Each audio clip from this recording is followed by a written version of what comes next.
t'asseoir, prions. Seigneur, nous te remercions de nous avoir réunis en ta présence pour nous révéler ton amour et nous soumettre à ta volonté. Fais taire en nous toute autre voix que la tienne, et de peur que nous trouvions notre condamnation dans ta parole, entendue sans être reçue, connue sans être aimée, écoutée sans être mise en pratique, ouvre par ton Saint-Esprit nos esprits et nos cœurs à ta vérité. Au nom de Jésus-Christ de Nazareth. Amen. Amen.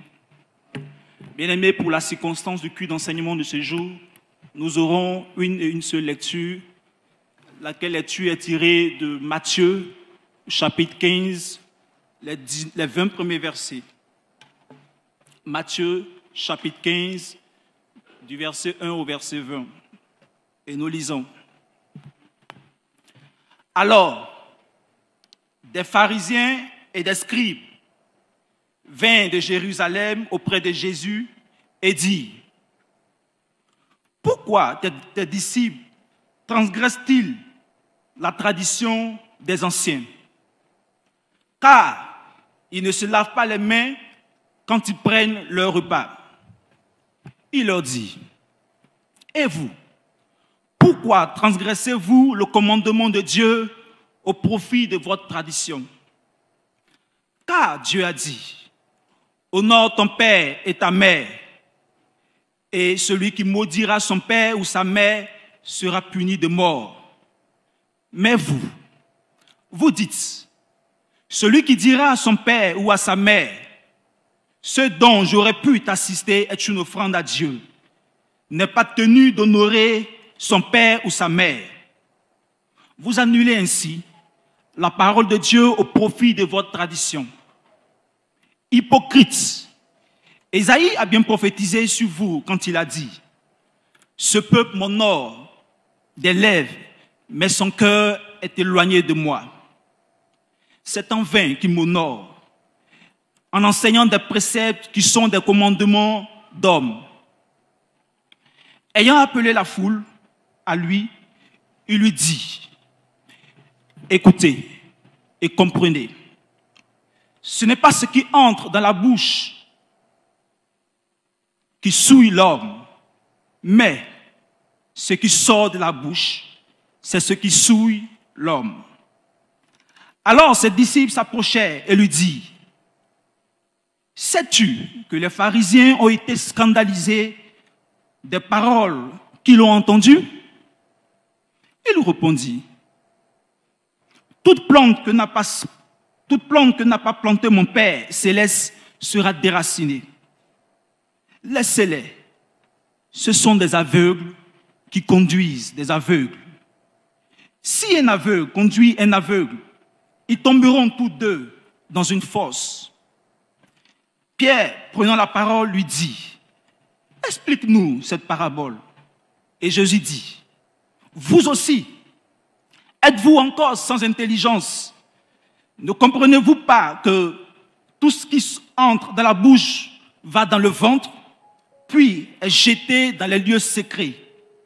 Mais ce qui sort de la bouche vient du cœur, et c'est ce qui souille l'homme, car c'est du cœur que viennent les mauvaises pensées, les meurtres, les adultères, les débauches, les faux témoignages, les calomnies.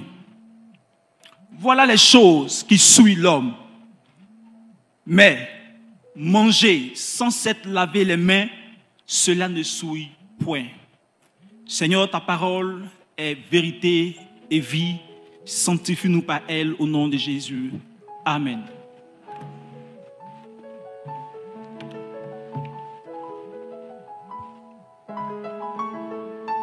Nous allons passer un temps de louange avant que l'officiant de jour prenne la parole pour l'édification.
To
Nous allons prier le Seigneur. Tu vas baisser la tête et tu vas prier le Seigneur pour toi-même. Tu vas demander à Dieu ce matin de venir t'enseigner. Que ce ne soit pas un homme, encore moins la chair qui te parle. Que ce soit l'Esprit de Dieu qui ce matin se révèle à toi.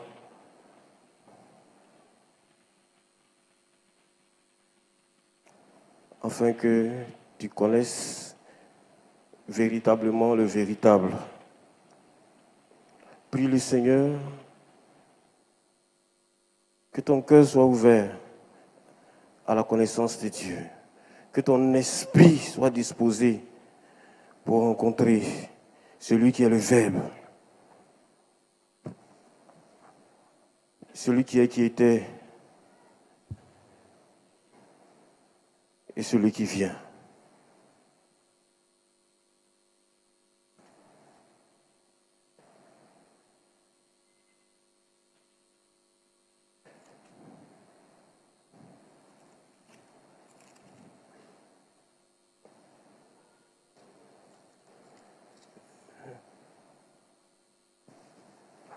Seigneur, ton peuple se tient devant toi. Ce n'est pas parce que ces hommes et ces femmes n'ont rien à faire aujourd'hui, mais c'est parce qu'ils ont compris que c'est toi d'abord, c'est ta communion d'abord, c'est ta grâce d'abord, c'est ta connaissance d'abord, c'est ton service d'abord. Et d'autres même ont traîné leur corps en ce lieu. Selon l'expression consacrée, ils sont venus en ce lieu à leur corps défendant. Parce qu'ils auraient pu rester couchés à cause de la maladie, à cause d'une situation éprouvante. Mais ces personnes sont là, Seigneur. Souviens-toi de toutes ces personnes qui sont ici pour manifester, Seigneur, ta lumière et ta grâce. Et que ton peuple se réjouisse d'être ici plutôt qu'ailleurs. Parce que, à l'évidence, une heure dans tes parvis vaut mieux que 1000 ailleurs. Nous prions, Seigneur, pour que tu viennes prendre toute la place et tout le contrôle. Que ton Saint-Esprit soit le maître absolu de celui de ce moment. Et que tout esprit impur, tout esprit qui ne te glorifie pas, tout esprit qui voudrait s'opposer à la manifestation de ta connaissance et ta gloire, tout esprit qui voudrait nous empêcher de te contempler, de t'adorer, tout esprit qui voudrait nous empêcher de te louer, tout esprit qui voudrait s'opposer à ta parole, tout esprit qui voudrait s'opposer au porteur de ta parole, tout esprit qui voudrait perturber tes enfants, qui voudrait rendre captifs, Seigneur, leurs pensées. Libère ce lieu et les vies au nom de Jésus-Christ. Seigneur, nous soumettons à ta Seigneurie et à ton obéissance tout esprit impur. Et nous libérons les pensées captives, nous libérons les cœurs de tout ce qui vient de Satan et de ses agents. Et nous proclamons, Seigneur, dans ton sanctuaire, que tu es Seigneur et le seul, que tu es Maître et le seul, que tu es Dieu et le seul, et que c'est toi seul que nous voulons entendre, nous voulons voir, et nous voulons adorer et admirer. Qu'il en soit ainsi, au nom de Jésus-Christ. Dis Amen. Amen.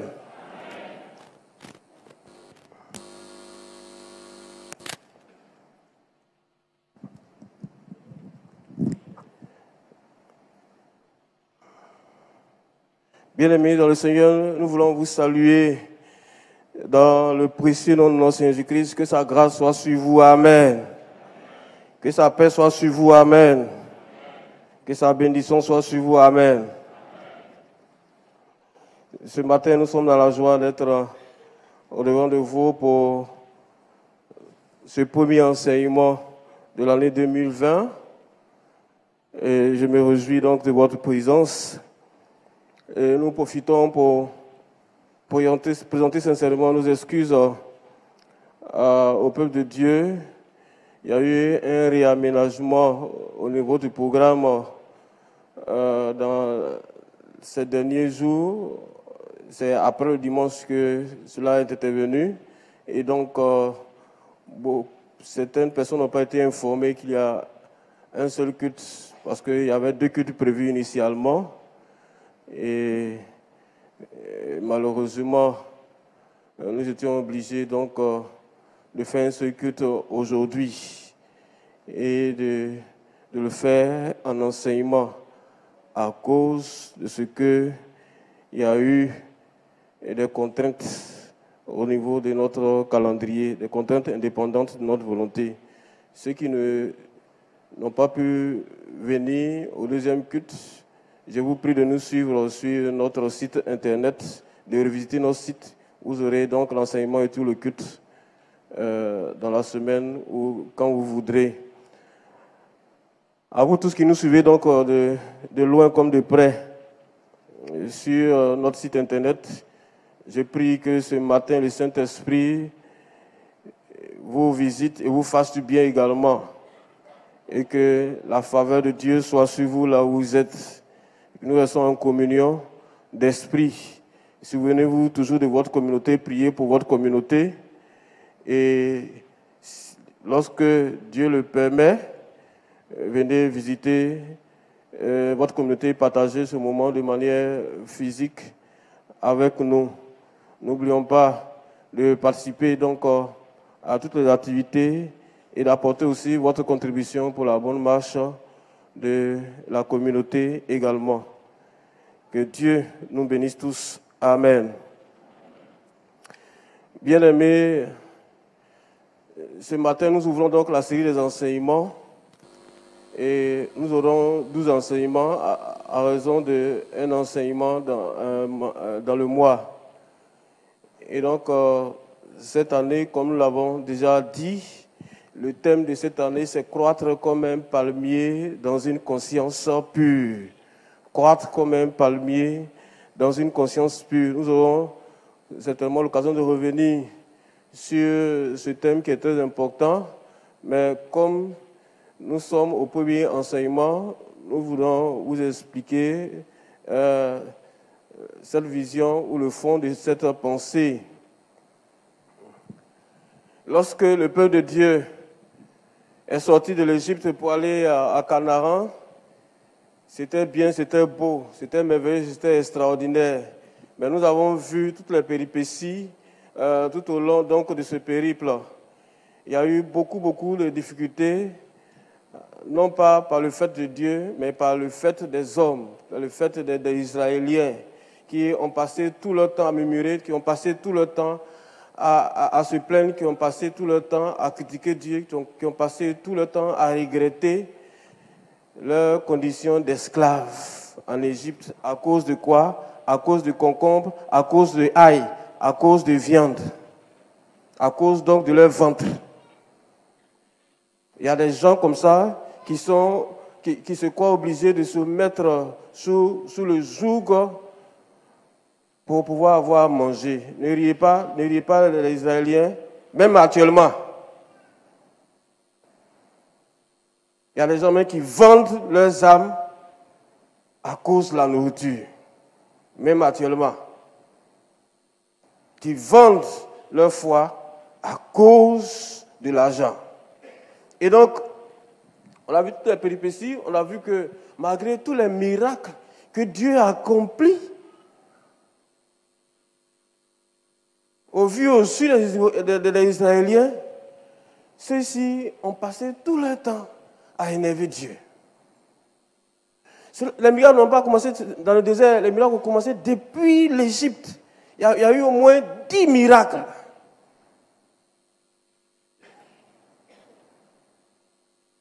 Arrivés au bord de la mer Rouge, ils ont commencé à paniquer, ils ont oublié les miracles. Ils ont oublié surtout le Dieu des miracles. Et il a fallu que Moïse les apaise. Tout au long donc, de la traversée du désert, il y a eu beaucoup de situations. Et malgré cela, Dieu, qui est vraiment bon, oh Dieu est bon, dis à ton voisin, Dieu est bon. Mais il n'est pas bon comme certains le pensent. La Bible dit de considérer la bonté et la sévérité de Dieu. Quand on dit Dieu est bon seulement, il faut voir aussi sa sévérité. C'est les deux facettes, voilà, d'une même pièce.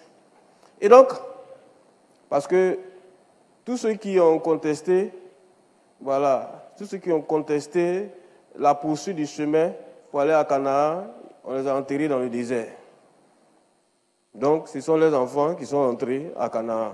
Mais les enfants aussi ont vu. Voilà. Ils n'étaient pas enfants que ça, ils étaient des jeunes, ils ont vu.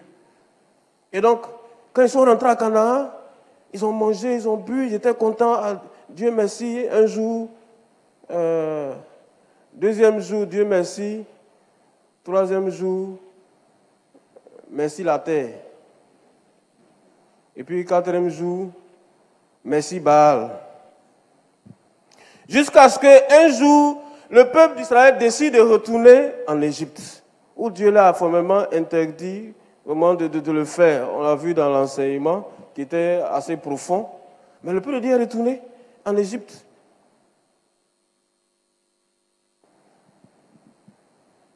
Pourquoi, malgré tout ce que Dieu a fait, Israël a fait ça à Dieu? Malgré tout ce que Dieu a fait à Israël, Israël a fait ça à Dieu. Dans notre méditation et dans nos prières, nous avons compris que le problème, c'est plus profond que ce que nous voyons. Et c'est pour cela que nous avons intitulé cet enseignement « Les profondeurs de l'homme ». Parce que l'homme même, il est très profond en réalité. Il est très profond. C'est un abîme sans fin ou sans fond, ou bien les deux.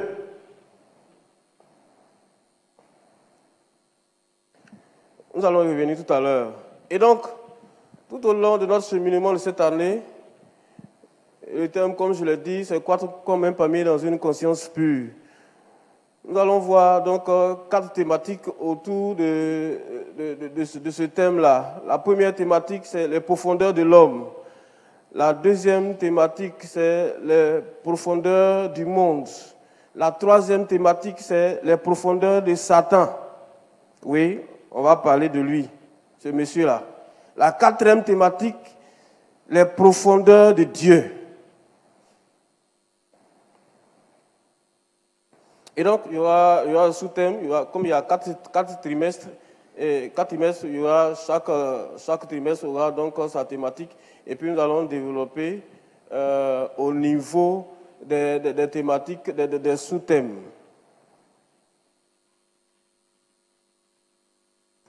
En ce qui concerne donc la thématique des profondeurs de l'homme, nous allons développer ce qu'on a appelé l'anthropologie, et puis ensuite la martyrologie, et puis la sotériologie. Je vais expliquer, ne vous en faites pas. Nous sommes obligés parce que cette année, nous allons entrer en profondeur. Dis à ton voisin, on va rentrer en profondeur. On a dit croître. Donc on va rentrer en profondeur. On va aller loin, on va aller haut. Dis à ton voisin, ta voisine, on va aller loin, on va aller haut. On va quitter le superficiel. Et puis on va aller au fond. Donc, c'est vrai qu'on va utiliser des thèmes appropriés. On va voir les thèmes en JJ là, anthropologie, amathéologie, sotériologie, mais on va expliquer. C'est pas compliqué. Voilà.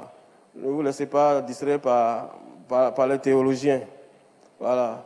Mais comme c'est aussi la connaissance comme c'est la connaissance, il faut rendre à César ce qui lui appartient. Voilà. Et donc, nous allons entrer en profondeur parce qu'il nous faut avoir des racines pour être solides, pour résister. Nous sommes dans les temps derniers. Voilà. Il ne faut pas que nous soyons emportés à tout vent de doctrine. Bien-aimés, c'est pas tout ce qui est blanc là qui est bon. C'est pas tout ce qui brille qui est de l'or. Ce n'est pas tout ce qui est blanc qui est du sucre. Le sel, il a la même texture que le sucre, n'est-ce pas? Ah, il faut manger, tu vas voir. On ne peut pas prendre une bouchée de sel et mettre dans sa bouche. On peut prendre une bouchée de sucre et mettre dans sa bouche. Donc, la Bible dit que Satan se déguise en ange de lumière. On va le dévoiler. Toutes ces stratégies. Parce qu'on va rentrer non seulement dans l'église, mais on va aller dans le monde.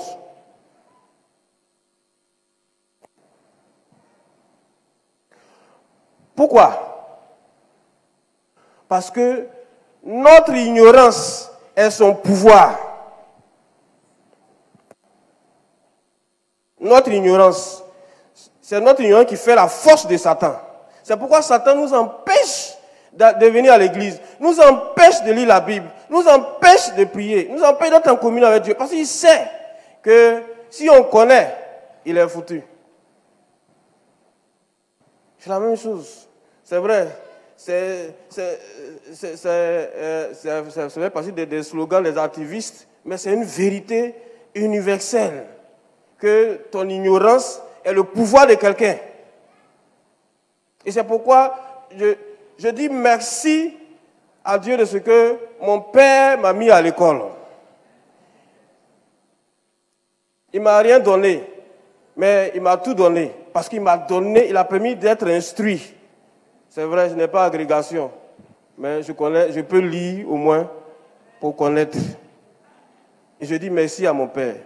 C'est pourquoi, parents, je vous exhorte, votre préoccupation, ce n'est pas de donner maison, villa ou bien fortune, ou bien héritage, beaucoup de comptes en banque à vos enfants. Donnez-leur des instructions. Voilà. Faites tout pour qu'ils aillent à l'école, pour qu'ils sachent lire et écrire. Parce que l'ignorance de vos enfants est leur pouvoir. Quelqu'un ici allé à l'école que j'ai lu la dialectique du maître et de l'esclave. Peut-être que je vais expliquer. Donc, pour ceux qui sont arrêtés en chemin là, ce n'est pas tard. Trouvez un moyen pour continuer. Il y a coup du soir.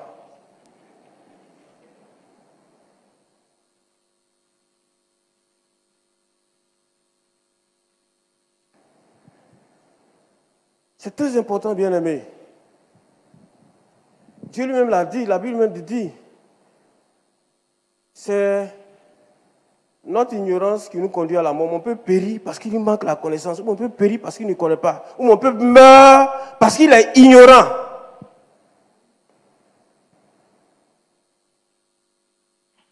Si tu es ignorant, tu es mort. C'est même pas dans le film, vrai. Donc, les jeunes là, aimez l'instruction. La Bible dit, ce n'est pas pour vous faire du mal. Allez à l'école, étudiez. Ce n'est pas la peine qu'on court derrière vous, étudier chaque soir, étudier. Tu as étudié tes leçons, viens terminer tes leçons.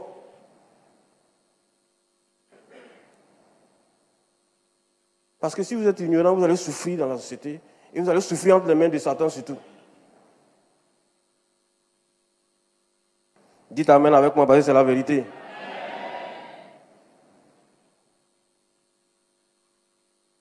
C'est pourquoi une société qui veut se développer est une société qui met d'abord l'accent sur l'éducation. C'est une société qui traite bien les enseignants. C'est une société c'est une société qui met en place un système qui valorise la connaissance. Ce n'est pas une société qui donne 10 millions pour Miss et puis et puis comment on l'appelle, la promotion des inventeurs, c'est 1 million, c'est 500 000. On va où avec ça?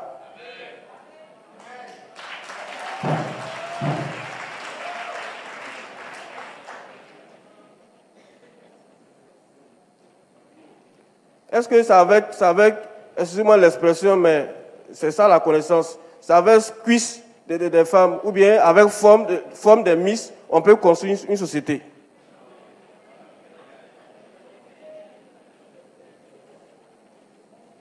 Et aujourd'hui, cette année-là, c'est comme ça. Hein?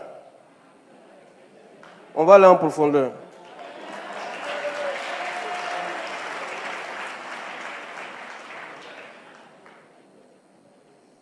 Il faut mettre l'accent sur ce qui peut amener l'homme loin, amener l'homme à s'épanouir, etc. Et cela passe d'abord par l'éducation, par la formation.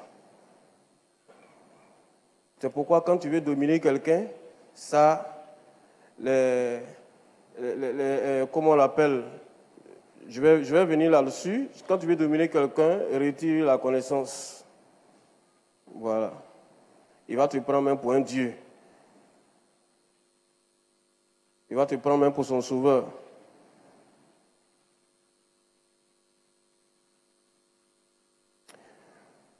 Bien-aimés, ce matin, nous allons voir donc la première partie des profondeurs de l'homme, c'est-à-dire l'anthropologie. L'anthropologie, c'est la combinaison de deux mots grecs, anthropos et puis logos. Anthropos, c'est l'homme, c'est ce qui concerne l'homme. Et puis, logos, c'est la connaissance, le savoir ou le discours. Donc, c'est la connaissance de l'homme, ou bien l'étude sur l'homme. Voilà, anthropologie de manière simple. J'ai dit, on ne va pas sur les théologiens et autres là, voilà, dans les élucubrations. On va aller simple, mais on va étudier les expressions. Voilà. Donc, l'anthropologie, c'est la science qui étudie l'homme. La question peut être posée, savoir, est-ce qu'on peut étudier, est-ce qu'on peut connaître l'homme? Même si le sujet est en cours, c'est le sujet philosophique. Lorsqu'on fait la philosophie, on en a débattu. Mais si on ne peut pas connaître l'homme, toi, tu as l'obligation de te connaître. Amen. Même si tu ne me connais pas, toi, il faut te connaître d'abord. C'est très important. Parce qu'en réalité, l'enfer, ce n'est pas d'abord l'autre, c'est d'abord soi-même. Et tu as entendu que l'autre, toi aussi tu es l'autre. L'enfer, ce n'est pas d'abord l'autre, c'est d'abord soi-même.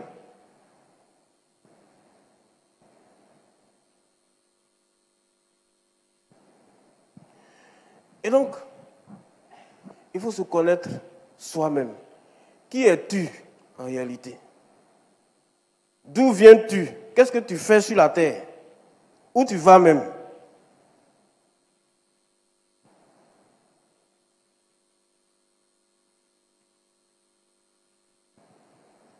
Tu viens d'où?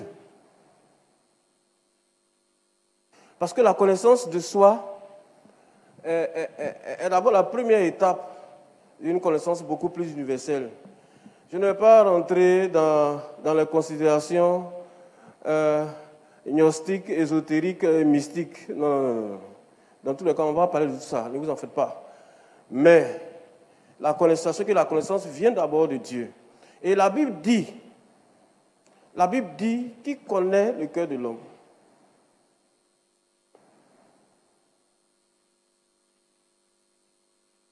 Et Dieu répond, moi je connais le cœur, je le sonde. Le cœur de l'homme, il est mauvais. Il torture par-dessus tout.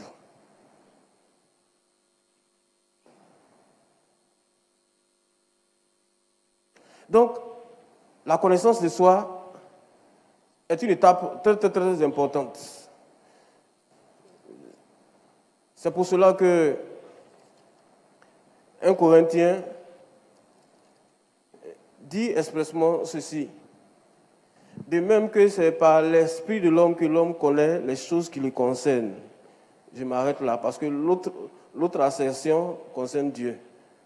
Voilà. De même que c'est par l'esprit de l'homme que l'homme connaît les choses sur lui-même. Donc, tu as le devoir, l'obligation de te connaître. De savoir, en tant qu'être humain, en tant qu'homme ou femme, d'où tu viens, qu'est-ce que tu fais sur la terre et où tu vas.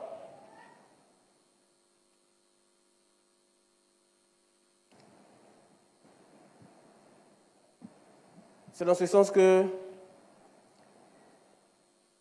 le Seigneur a dit,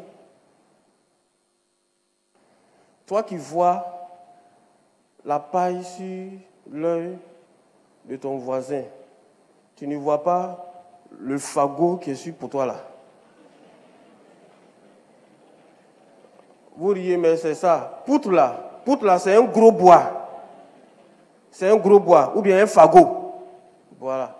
Toi, tu vois brindille qui est sur l'œil de ton prochain. Tu ne vois pas fagot qui est sur pour toi là.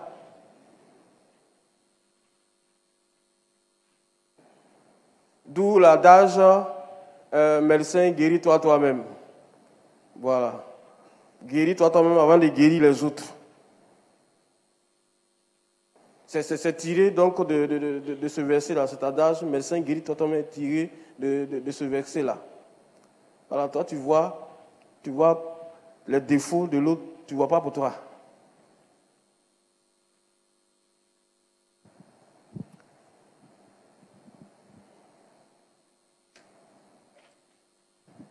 Nous allons donc parler de l'anthropologie.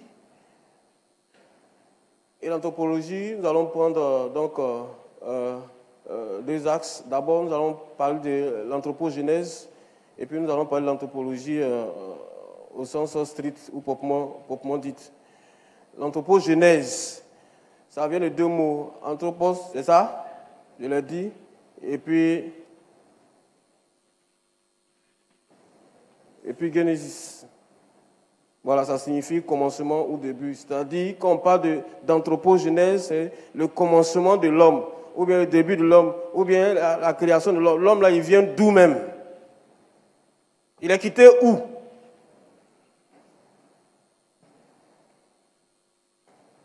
À l'école, on nous a dit beaucoup de choses. On était assis en classe et puis on dit oui. Lorsqu'on faisait le devoir, on recopiait pour leur donner. Tu as fait comment?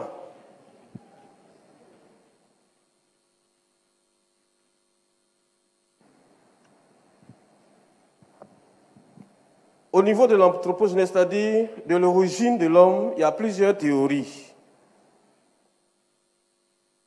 plusieurs doctrines. Il y a essentiellement deux théories. Il y a la théorie de l'évolutionnisme, et puis il y a la théorie évolutionniste, et puis il y a la théorie créationniste. Je vais expliquer, ne vous en faites pas. La théorie de l'évolutionnisme, c'est que l'homme, c'est-à-dire toi où tu es assis là, comme ça là, tu es le résultat d'un processus. Voilà, tu n'étais pas comme ça avant. Je vais expliquer tout à l'heure. Et puis, les créationnistes, ils disent, personne tu es là, c'est comme ça tes ancêtres ont été créés. Voilà, c'est comme ça tes ancêtres ont été créés, comme tu es là, c'est comme ça. Donc, les évolutionnistes, ils disent que toi, tu n'as pas été créé comme ça. Voilà.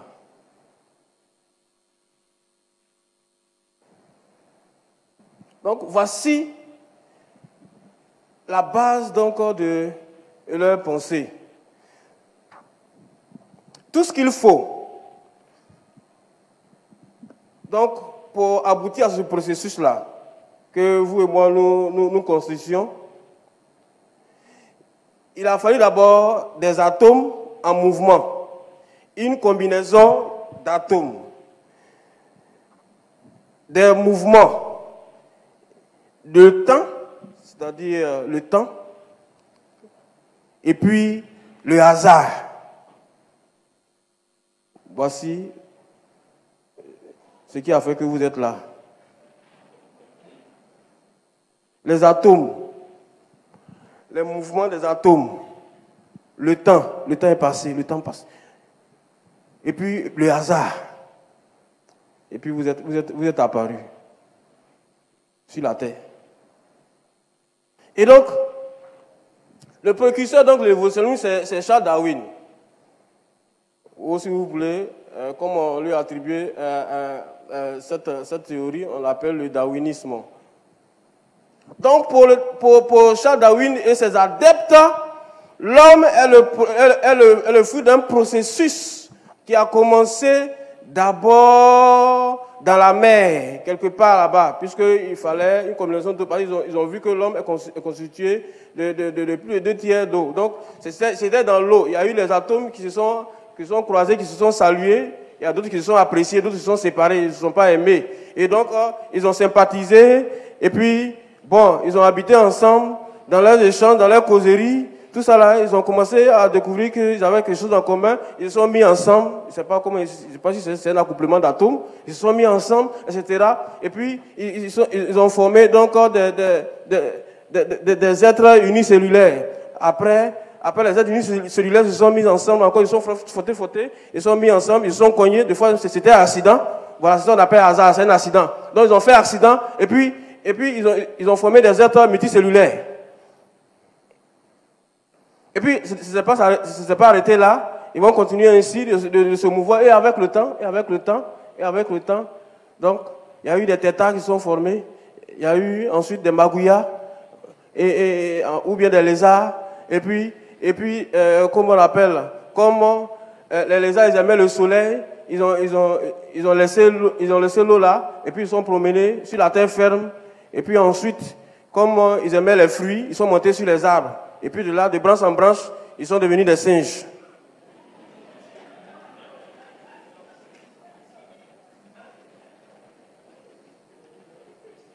Bon, ils n'ont pas expliqué comme ça, mais c'est comme ça dans les pensées là. Je suis dans les pensées.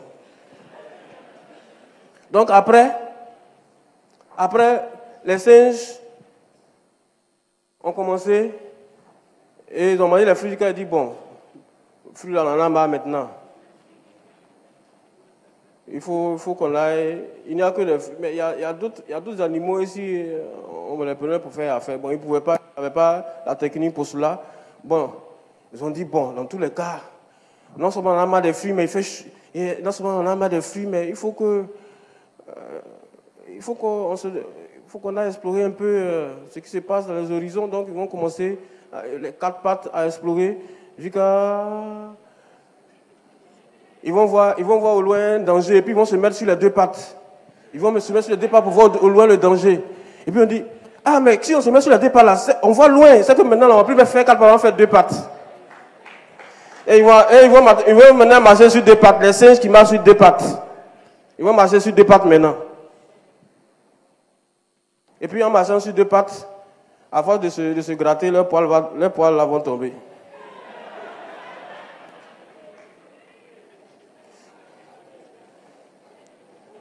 Avant de se gratter, leurs poils là vont tomber. Et puis, ils vont perdre leurs poils.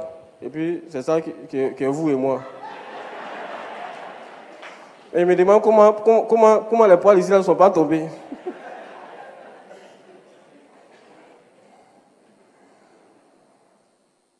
En fait, bien aimé, là où l'esprit de l'homme n'arrive pas à comprendre les choses, il est très fertile. En théorie, c'est-à-dire en imagination. Et il y a des gens qui croient dur comme fer que c'est comme ça que les choses se sont passées. Même il y a des chrétiens qui sont mis dans la danse. Donc les chrétiens ont adopté une posture médiane. C'est-à-dire, pour eux, c'est vrai, entre-temps, pour nous les chrétiens, nous croyons que l'homme a été créé par Dieu, voilà, tel qu'il est. Voilà, que Adam et Ève n'étaient pas des singes. Même si ils n'étaient pas singes, pensez bien orang-outang. Ils étaient des hommes comme vous et moi. Voilà. Et il a mis en eux son esprit, on va y venir tout à l'heure. Et donc, Il y a des chrétiens qui ont adopté la position médiane. C'est vrai, Dieu a créé l'homme et la femme, mais ils n'étaient pas comme vous et moi. Voilà. Et donc, avec le temps, ils ont évolué. Parce qu'entre-temps, on a eu des découvertes. On a découvert les Cro-Magnons. On a découvert, comment on appelle, Lucie. Vous ne connaissez pas Lucie? C'est votre arrière-grand-mère? On a découvert, comment on l'appelle au Niger, dans l'ancien siècle, on appelle Soudan là. Lucie, qu'on appelle vers la côte de l'Afrique plutôt, vers la côte de l'Afrique. Voilà, comment on l'appelle là, la plus vieille humanoïde, ou bien quoi là. Voilà, espèce qu'on a découvert, voilà, qui se rapproche beaucoup plus des hommes. Donc, les gens l'ont baptisé Lucie. Donc, pour certains chrétiens, l'homme a évolué. Dieu a créé l'homme, il n'était pas comme ça. Voilà, il a évolué, il était un peu voûté, avec beaucoup de poids, et puis il a évolué jusqu'à ce qu'il soit comme vous et nous. Sinon, Dieu, il a créé l'homme. Ce n'était pas d'abord Atome, encore moins Magouya. Voilà, qu'il avait créé l'homme, effectivement. Donc, cette théorie évolutionniste théiste, parce qu'ils ont mélangé les deux, soulève une question essentielle, une question importante.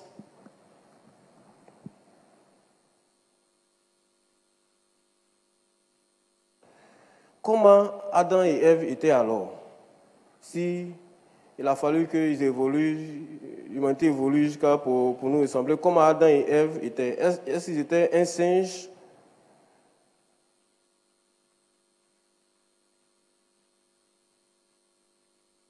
Il y a beaucoup d'autres préoccupations que la théorie évolutionniste théiste ne peut pas répondre. Il y a eu aussi la théorie, ce qu'on appelle la théorie créationniste progressive. C'est-à-dire que, selon cette théorie, ce sont des théories fondées par les chrétiens, ou ce sont des pensées, quand ils théorie, peut-être vous ne comprenez pas, ce sont des pensées, voilà, des pensées de certains chrétiens. Voilà, ils disent qu'en réalité, pour cadrer bien avec le temps, selon les scientifiques, la Terre a des millions d'années. Donc, pour cadrer bien avec ce concept, ils disent que, en réalité, lorsque la Bible dit il y eut un jour, ou bien il y eut un soir, il y eut un matin, et ce fut le premier jour, il dit il ne faut pas voir ça comme 24 heures, il faut voir ça comme des époques. Voilà, et donc les époques, ça peut durer des millions d'années. Vous voyez? Donc un jour là, ça a en fait des millions d'années. Voilà, que ce n'est pas un jour 24 heures. De sorte que les humains ont eu le temps d'évoluer jusque-là. Voilà, d'humains singes, ils ont pu évoluer jusqu'à être des hommes humains comme vous et nous. Mais la théorie bibliste, ce que les biblistes soutiennent, c'est que l'homme a été créé, enfin l'univers où l'homme a été créé le 6e jour, le 5e jour, Dieu s'est reposé, et que toute la création a été faite donc en 6 jours. Voilà, point barre. Et là, cela n'empêche, beaucoup de questions restent en suspens. Mais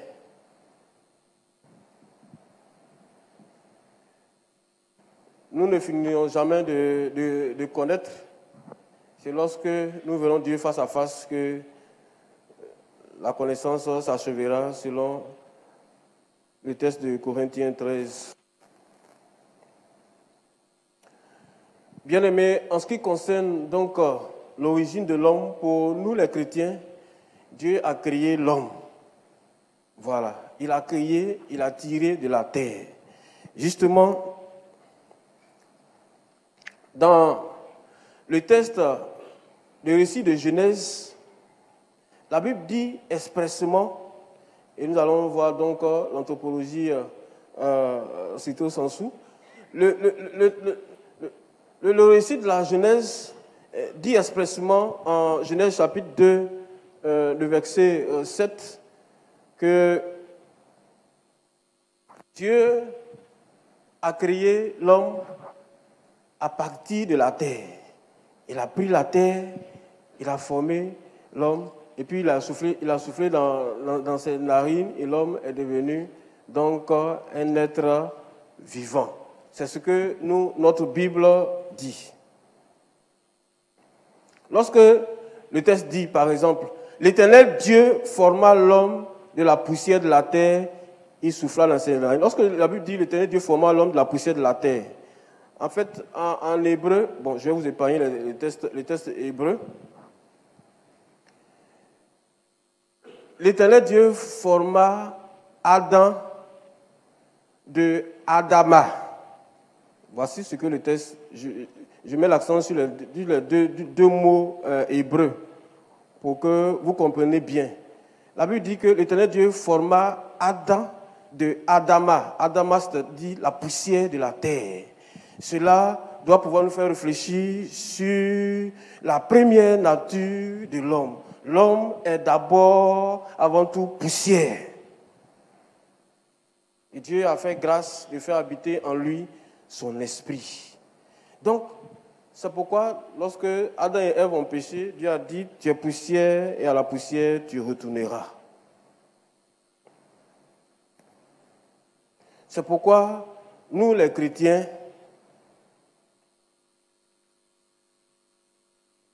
nous ne vénérons pas un cadavre.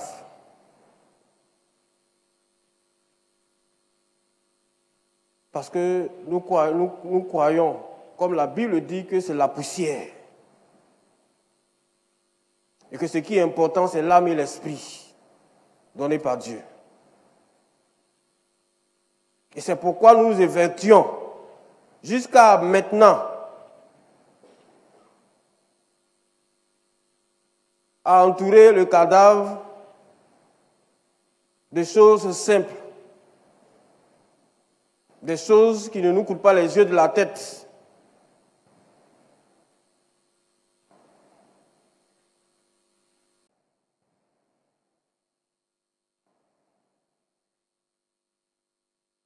J'ai vu ici une image qu'on m'a postée, quelqu'un qui a enterré son père avec un hammer.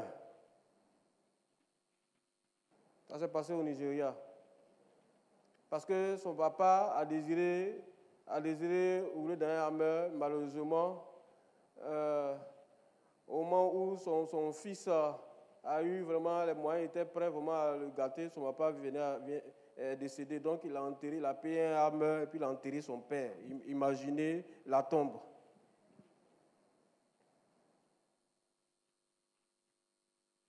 Oui, bien aimé, lorsque nous disons que le corps qui est couché là, il est poussière, c'est la vérité. Ce n'est pas parce que nous voulons, comment on l'appelle là, nous voulons donner aucune considération aux morts, ni aucun égard aux morts, mais la Bible dit que le corps humain est d'abord poussière. Et ce qui est dans le cercueil, c'est poussière. Demandez à ceux qui cassent les tombeaux là, demandez-leur si ce n'est pas poussière.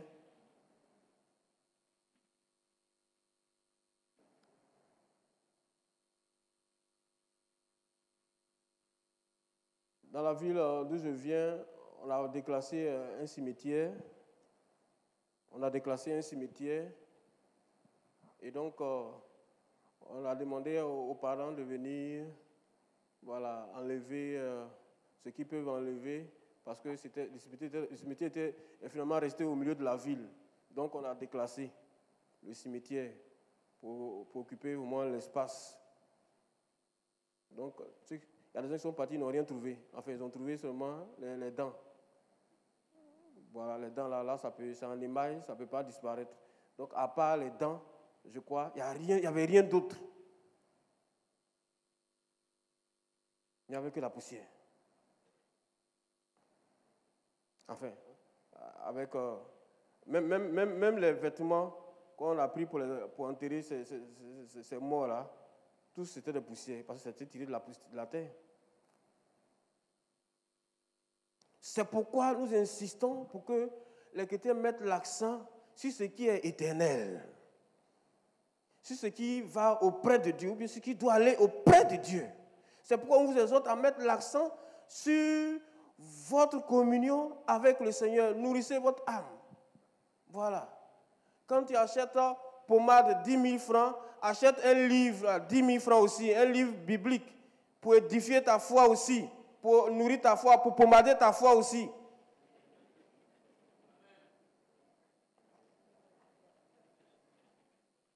Il y a des gens qui sont beaux, mais leur âme là est vilaine comme ça. Oh!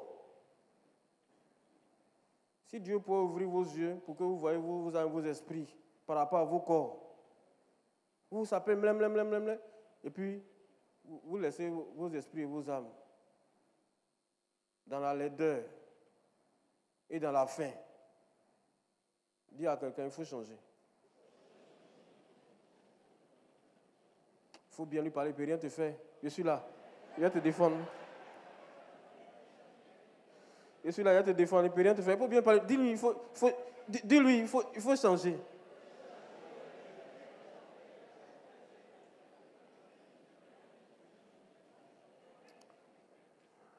Bien-aimé, donc,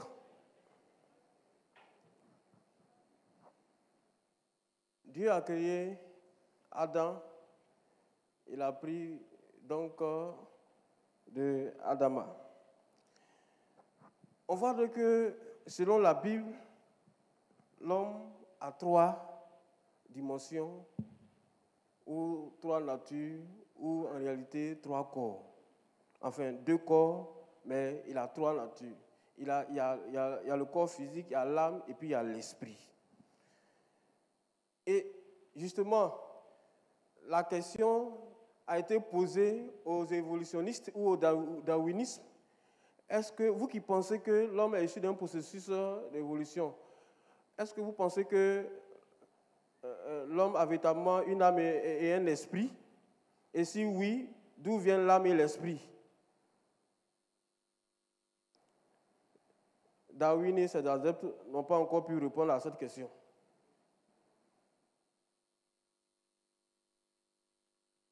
D'où viennent l'âme et l'esprit si l'homme vient d'un tétard ou bien d'un lézard?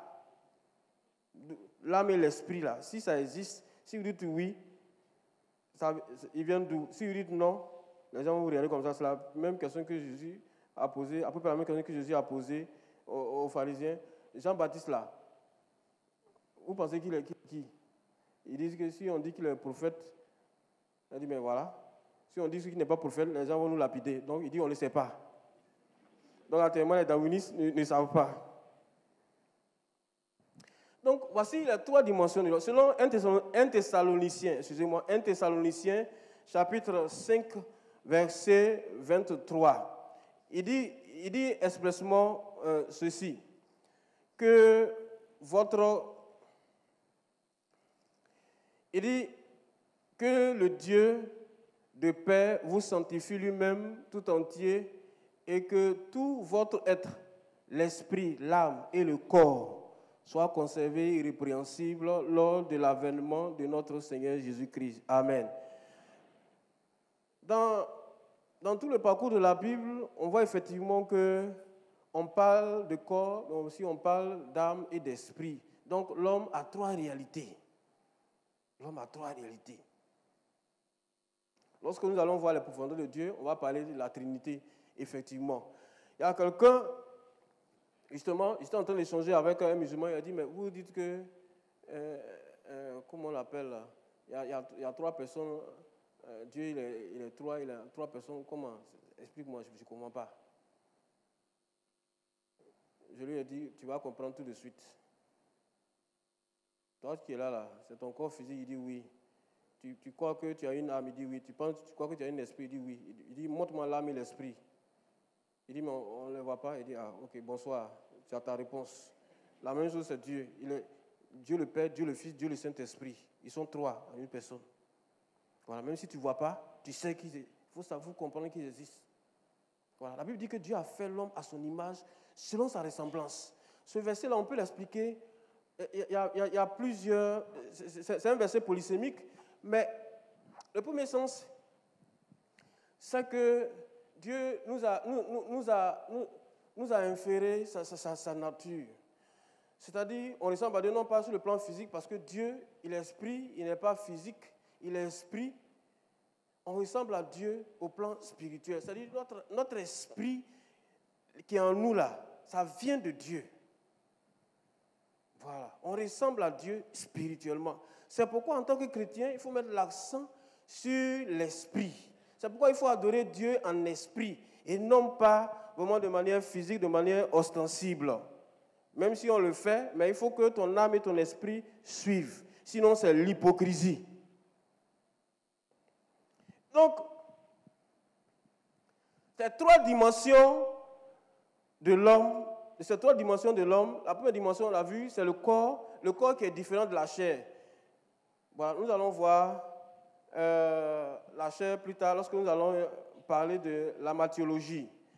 La chair, c'est différent du corps physique qu'on voit. La chair, c'est d'abord, du point de vue biblique et du point de vue théologique, c'est une autre réalité. C'est la réalité du péché. Nous allons expliquer plus tard, sinon la prochaine fois. Et donc, le corps dont il s'agit, c'est ça. C'est ça. Parce que les gens ont fait une confusion. Voilà. Les ascétistes, c'est-à-dire c'est un mouvement gnostique et même ésotérique. On dit que la terre, le corps plutôt, c'est mauvais. Donc, il faut le maltraiter. Voilà, il faut le punir. C'est pourquoi il y a certaines personnes qui sont en train toujours de se mortifier. Ils sont en train toujours d'appauvrir le corps, de maltraiter le corps. Certaines personnes qui prennent des positions donc ascétiques.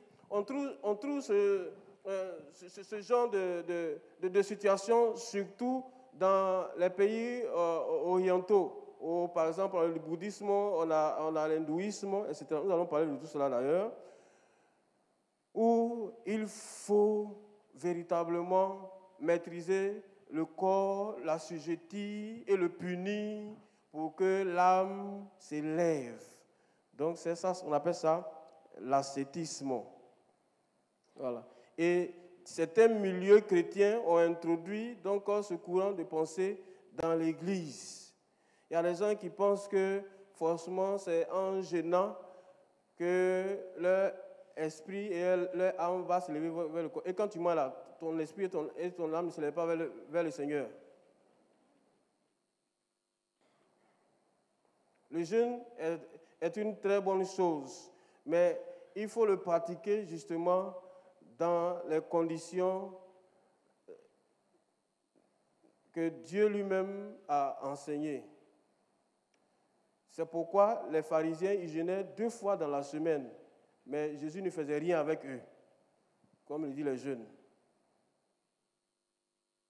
Il jeûnait 2 fois dans la semaine.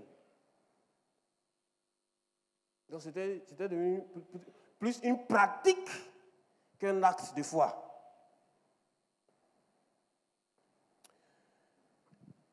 L'esprit est la partie donc, de l'être humain qui a été donnée par le Seigneur pour être en communion avec le Seigneur. La Bible dit dans Ecclésiaste que Dieu a mis dans le cœur de l'homme la pensée de l'éternité. Et ce qui nous permet d'avoir la pensée de Dieu, ou la pensée de l'éternité, ou la pensée de la divinité, c'est justement l'esprit. C'est pourquoi dans tous les peuples, il y a une notion de Dieu. On connaît le nom de Dieu dans tous les peuples. Parce que justement, l'esprit qui est là, même s'il a été corrompu, a quelque chose de Dieu qui est conservé et qui rappelle à l'homme que réellement, il y a un être supérieur, un être divin. C'est la connaissance là, sa connaissance qui pose problème. Sinon, l'homme a une conscience plus ou moins claire de l'existence de Dieu au travers de l'esprit. L'âme, donc, c'est le siège de la sensation. Donc, c'est ce qui nous permet d'éprouver des sentiments et dire, je suis triste, ou je suis dans la joie, etc., etc. Dieu est esprit et Dieu également éprouve les sentiments. Voilà. Bien-aimés,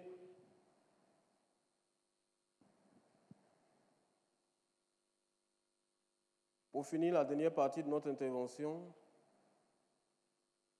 c'est qu'en tant qu'être humain, il faut apprendre à te connaître.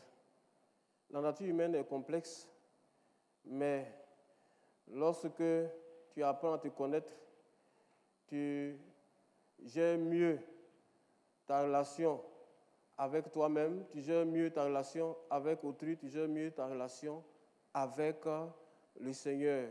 Si tu n'as pas appris à savoir qui tu es, qui est l'homme d'abord et qui tu es ensuite, tu auras beaucoup de soucis dans la vie.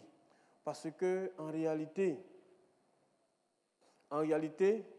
la plupart des problèmes que l'homme rencontre, je vais terminer par là parce que nous allons voir la martyrologie, c'est-à-dire la doctrine du péché que l'homme rencontre, vient de sa nature mauvaise, de sa nature pécheresse. Si tu n'as pas conscience que tu es mauvais, que tu es mauvaise, et que c'est par la grâce de Dieu que tu es là, tu vas avoir beaucoup de problèmes.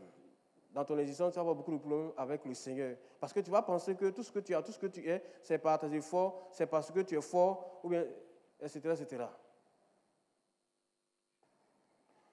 C'est parce que tu ne sais pas peut-être encore que ta nature qui est là, elle est mauvaise, que tu penses que si tu te laisses ta femme pour aller prendre une deuxième femme, tu seras satisfait. Tu ne seras jamais satisfait. Même si tu as 10 femmes, 15 femmes, tu ne seras jamais satisfaite.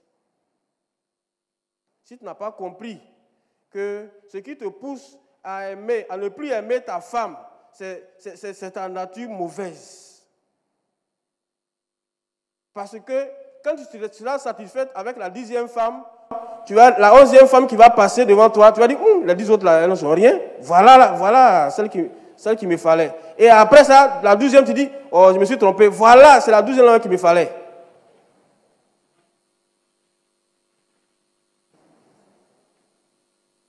C'est parce que tu n'as pas appris à connaître l'homme et l'homme que tu es, ou bien la femme que tu es. Replongeons-nous donc dans la parole de Dieu pour apprendre à nous connaître, à mieux nous connaître. Dieu qui nous a créés et qui nous connaît dans nos profondeurs, c'est pourquoi il a dit, Jésus a dit, que c'est du cœur de l'homme que sort ce qui est mauvais, ce qui est mal. Donc, laissons la place à Dieu pour sonder notre cœur, notre être intérieur. Dieu nous connaît.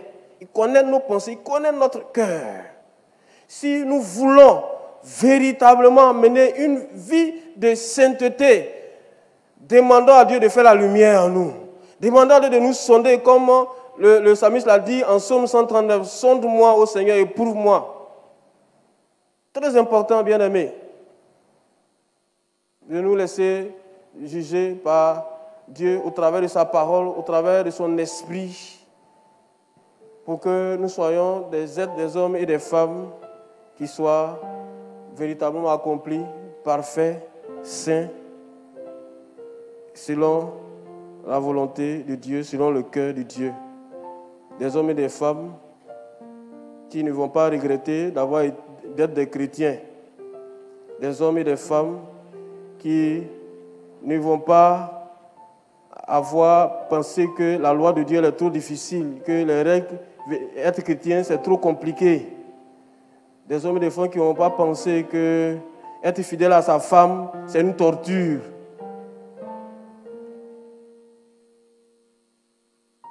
Que Dieu nous aide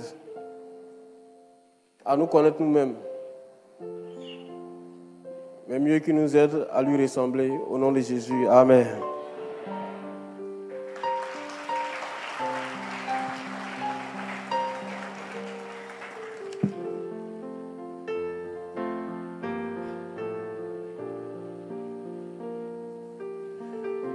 Bien-aimé, tu vas baisser la tête, nous allons prier en même temps.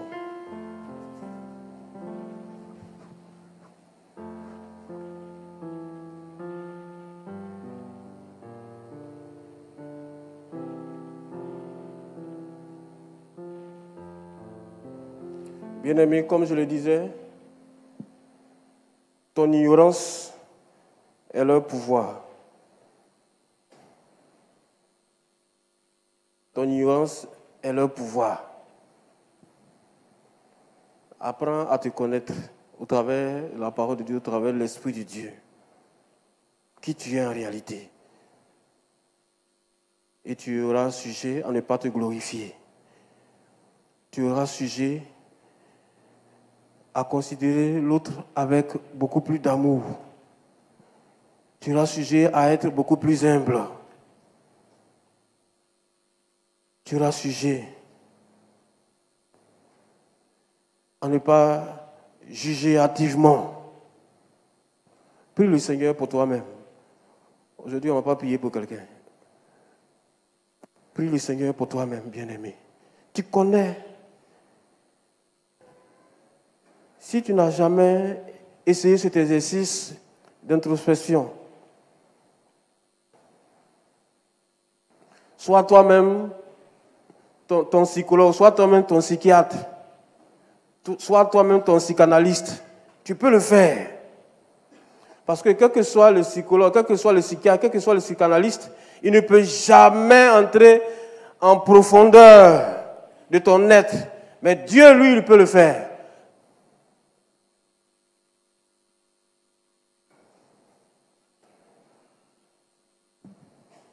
Est-ce que tu connais tous tes défauts? Est-ce que tu connais tous tes péchés? Ou bien est-ce que tu les masques, tu les voiles par des excuses? Est-ce que tu as pris conscience une fois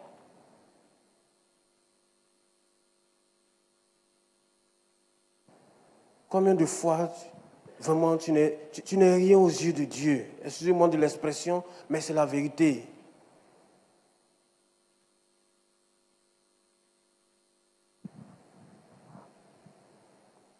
Est-ce que tu t'es rendu compte que tu n'es que poussière d'abord? Et est-ce que, même si tu as pris conscience, est-ce que tu traduis cela en acte tous les jours dans ta vie, bien-aimé?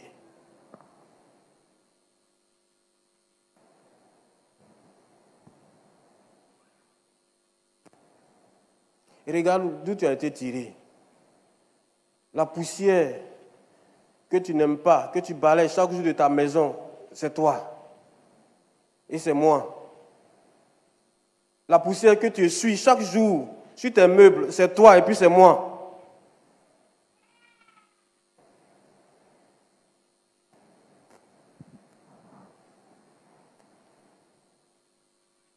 Prie le Seigneur. Dis à Dieu de venir t'aider à comprendre ce qui est fondamental, ce qui est essentiel.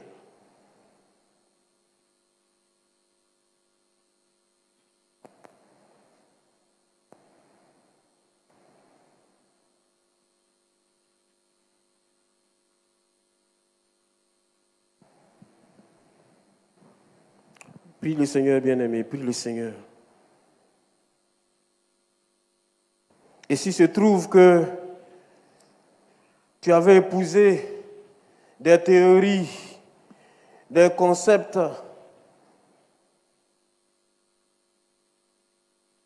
qui n'étaient pas conformes à la vérité, abandonne tout cela aux pieds de Jésus. Si avant tu pensais que, effectivement, tu es issu d'un processus évolutionniste, abandonne tout cela aux pieds de Dieu. Même s'il y a des choses que tu ne comprends pas, mets ta foi dans la parole de Dieu, qui est la vérité. Et il faut dire, la Bible est la vérité. Et tout ce qui est contraire à la Bible, tout ce qui contredit la Bible n'est pas la vérité.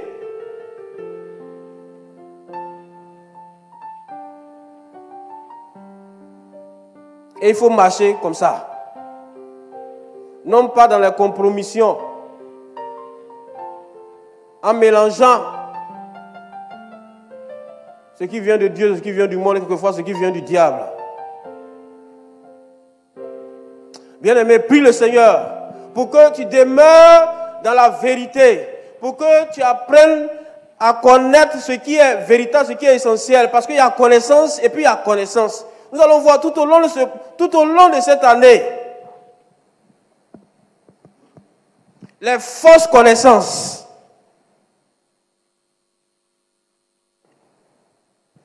Prie le Seigneur pour que tu demeures véritablement dans sa lumière. Demande à Dieu de t'aider, bien-aimé. Parce que si tu t'es trompé, tu es mort. Si je me suis trompé, je suis mort. Si on t'a trompé, tu es mort. Si on m'a trompé, je suis mort.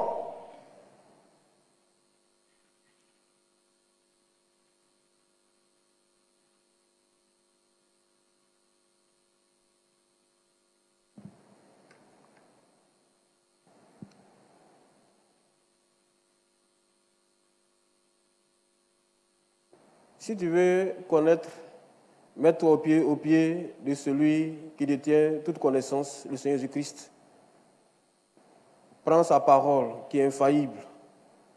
Médite la nuit et jour.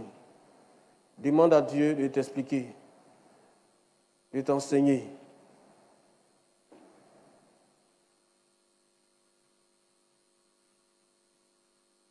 Et tu seras délivré du joug du diable. Et tu auras la vie éternelle.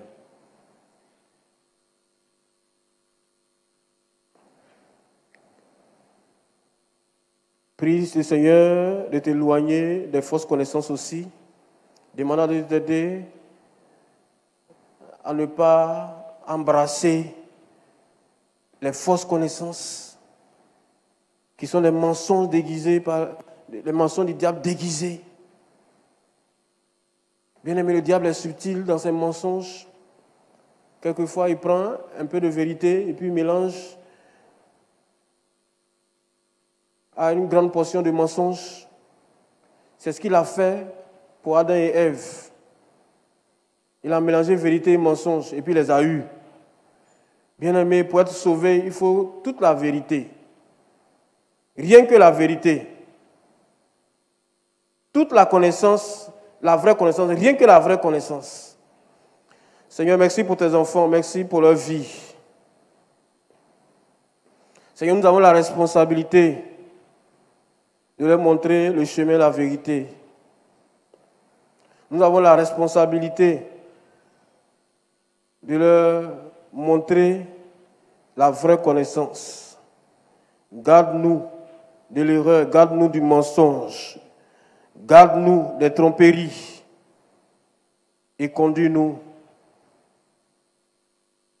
dans ta connaissance,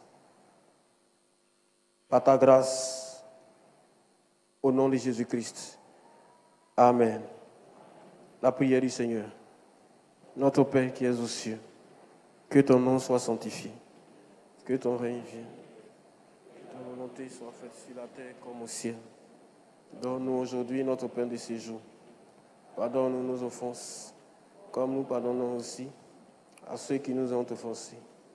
Et ne nous soumets pas à la tentation, mais délivre-nous du malin.